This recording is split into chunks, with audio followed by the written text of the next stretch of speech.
What happened to Miss Delight? Upon entering the school to restore power, Ollie informs us that he won't be able to communicate with us due to the location. Just before the audio cuts out, he warns us that we're not alone and there's someone else with us who isn't friendly. As we wander through the halls, we hear a voice on the intercom, which we discover is Miss Delight.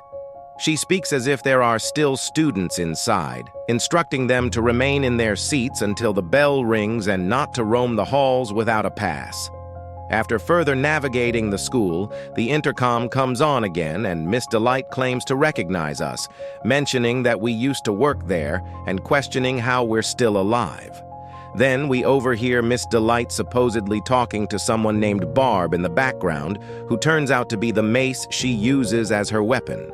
Miss Delight warns us not to search for our co-workers as Catnap wouldn't approve. As we explore more, Miss Delight grows increasingly agitated that we're still there, hinting that she'll dispose of us herself. She remarks on our poor listening skills and speculates on how our screams might compare to those of other humans. When the player activates the generator, bursts into the room and smashes the generator with her weapon, sending the battery flying. With the generator destroyed, the halls plunge back into darkness. Throughout the game, we learn that Miss Delight is one of the few remaining teachers, abandoned by her colleagues who succumbed to their cannibalistic urges. She believes that if she is seen, she will be depicted as dead. Players utilize this tactic to restore power to the school before confronting Miss Delight in one of the sealed rooms. To understand her descent into madness, we must examine her backstory. Miss Delight was one of several identical constructs who served as caring teachers in the Playcare. However, after the hour of joy, they were locked inside the school by Catnap.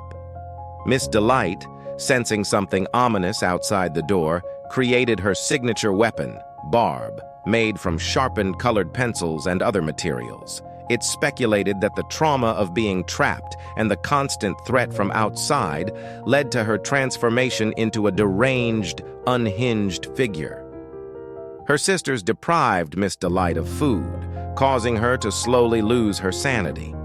She began to perceive her weapon, Barb, as a real person. Barb taught Miss Delight that by pretending to be dead, she could ambush the other teachers and defend herself against their cannibalistic intentions. Miss Delight killed her sisters one by one, consuming their bodies to quell her hunger.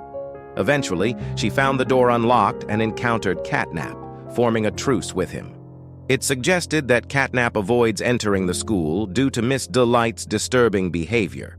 Regarding her appearance, it's speculated that Miss Delight broke her own toy-like face while consuming the teachers or during altercations with them.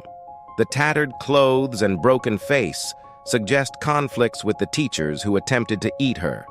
For my second theory, I propose that Miss Delight's psychotic tendencies led her to break her own face with Barb, influenced by her mental instability.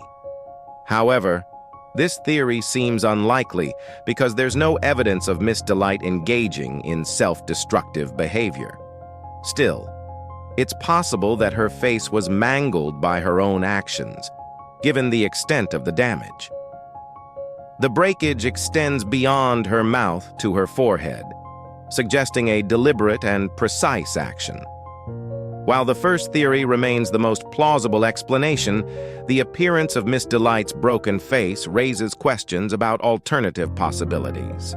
In my third theory, I suggest that someone else broke Miss Delight's face, triggering her violent behavior. This theory connects back to the other teachers, who likely wielded weapons while attempting to cannibalize her.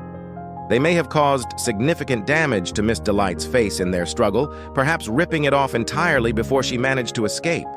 Confirming this theory would require examining the mangled versions of the other teachers' faces.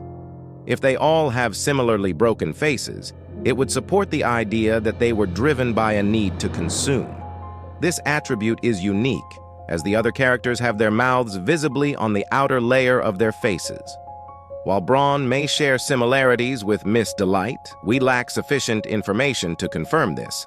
However, characters like Huggy Wuggy, Mommy Long Legs, Catnap, Bunzo Bunny, PJ Pug, Ail and the smiling critters do not exhibit such facial damage, suggesting they don't require the same violent means to consume. I mentioned how Miss Delight convinced herself that remaining motionless would make others perceive her as dead. What motivated her to adopt this belief?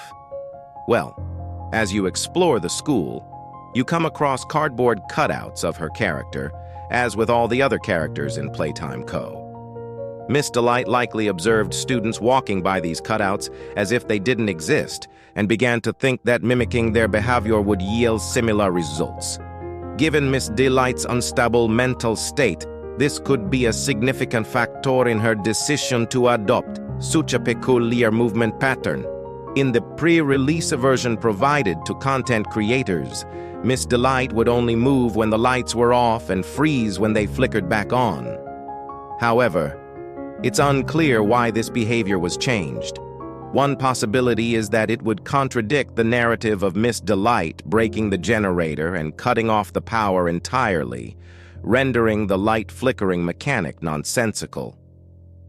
What do you think happened to Miss Delight, and what caused her psychotic behavior? Feel free to share your thoughts in the comments. Thanks for watching, subscribe, and click on this video right here.